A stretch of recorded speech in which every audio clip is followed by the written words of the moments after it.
మాజీ ఎమ్మెల్యే వినుకొండ మాజీ ఎమ్మెల్యే ఏమంటారు? పోలీసులు ఎస్పీ చెప్తున్నారు ఇదంతా వ్యక్తిగత గొడవ, వ్యక్తిగత కారణాల వల్లే జరిగింది అని చెప్తా ఉన్నారు.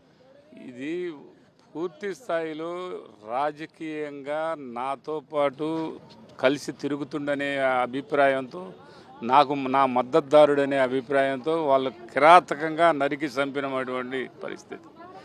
రాజకీయంగా ఎప్పుడు వినుకొండలో ఇలాంటి మర్డరు, ఇలాంటి వ్యవహారం ఇంతవరకు ఎప్పుడు చూడాల.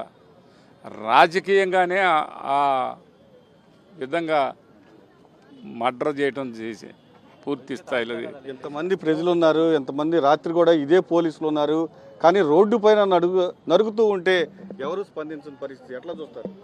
నిజమండి, ఇలాంటి దుర్మార్గమైనటువంటి పాలన జరుగుతూ ఉన్న పరిస్థితి మనకు కనపడతా ఉంది. ఇలాంటి అన్యాయమైనటువంటి పాలన జరుగుతూ ఉంటే చూస్తా పోలీసులు దగ్గరలో ఉండి ఆ విధంగా జరుగుతూ ఉంటే కనీసం కూడా పోలీసులు ఆపడానికి కూడా ప్రయత్నం చేయలే. ఇది రాజకీయ హత్య కాదు, పర్సనల్గా వాళ్ళ ఆస్తులు తగాతలు ఉన్నాయా, వాళ్ళకి ఏ రకమైనటువంటి గొడవలు ఉన్నాయి, వాళ్ళకేమన్నా మాన్యాలు ఉన్నాయా, మనులు ఉన్నాయా? ఏ ఆస్తి లేనోడు ఏదో ఆ షాపులో పనిచేసుకునే పిల్లాడు ఈ పిల్లాడు. వ్యక్తిగతంగా ఏముంది, కావాలని ఇతను రౌడీ షీటర్లని పోలీస్ స్టేషన్లో తిప్పుతున్నటువంటి సంస్కృతి సాంప్రదాయం ఇవాళ చూస్తున్నామండి. రౌడీ షీటర్లు అందరూ కూడా పోలీస్ స్టేషన్లో వాళ్ళు పైరువీలు చేస్తున్నారు. అలాంటిది మనం చూస్తున్నాం. రౌడీ షీటర్లు అందరూ కూడా అక్కడే ఉన్నారు. ఇదే వ్యక్తి పోయినసారి కూడా ఇలాంటి ఎవరిని పడితే వాళ్ళని రౌడీ సిటీగా బెదిరిస్తున్నాడు. అలాంటి వాడిని ఇవాళ వ్యక్తిగత కక్ష అని చెప్తాం. రాజకీయ ఉద్దేశంతో రాజకీయంగా ఇక్కడ భయభ్రాంతులను చేయాలి అని వాళ్ళ పెద్దలు చేసినటువంటి దుర్మార్గం. సమాచారం జిలానీతో పాటు ఇంకా మరి కొంతమంది ఉన్నారనుకుంటున్నారా?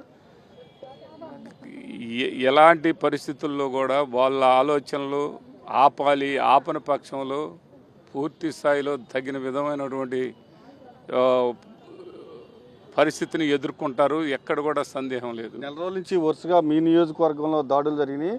రాత్రి నడి రోడ్డు మీద ఒక కార్యకర్తని నరికి చంపారు. ఎట్లా చూస్తారు? మీ నియోజకవర్గం ఎట్లా ఉంది? వాస్తవం చెప్పాలంటే అండి, మా నియోజకవర్గంలో ఎప్పుడూ ఈ సంస్కృతి లేదండి. ఇవాళ పూర్తి స్థాయిలో ఈ దాడులని ఇక్కడ ఎమ్మెల్యేగా గెలిచినటువంటి వాళ్ళు కానీ, వాళ్ళ పక్కన ఉన్నటువంటి వాళ్ళు కానీ దీన్ని ప్రోత్సహిస్తున్నారు. నాకు అదే అర్థం కావట్లేదండి. అరికట్టాల్సినటువంటి వాళ్ళే ఆలోచన లేకుండా ఇలాంటి ప్రోత్సాహం, ఇది ఎంతవరకు ఇది ఎంతవరకు తీసుకెళ్లాలనుకుంటున్నారో అర్థం కాని పరిస్థితి. మరి మా నాయకులందరూ కూడా మా పార్టీ నుంచి మా గౌరవ ముఖ్యమంత్రి గారు కూడా నాకు ఫోన్ చేసి పరామర్శించారు. ముఖ్యమంత్రి గారు కూడా మా మాజీ ముఖ్యమంత్రి మన జగన్మోహన్ రెడ్డి గారు అన్ని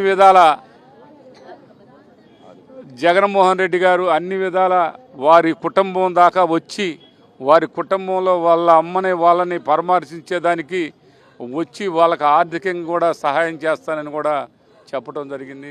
అన్ని విధాల వాళ్ళ కుటుంబానికి తెలియపరచమని కూడా చెప్పారు.